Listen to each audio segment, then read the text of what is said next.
In this video, I'll show you how to use the Scanovus Flow.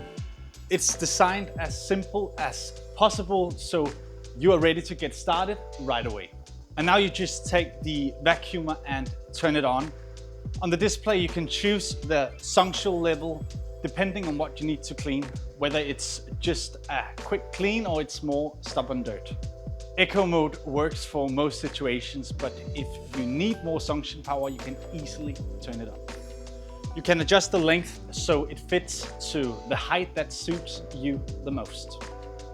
You can use it as a regular vacuumer for floors, but you can also detach it and use it as a handheld vacuumer for sofas, window sills, or your car.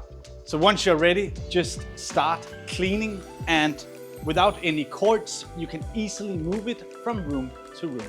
When you're done, you simply empty the dust container with a simple click, and then it's ready for the next time.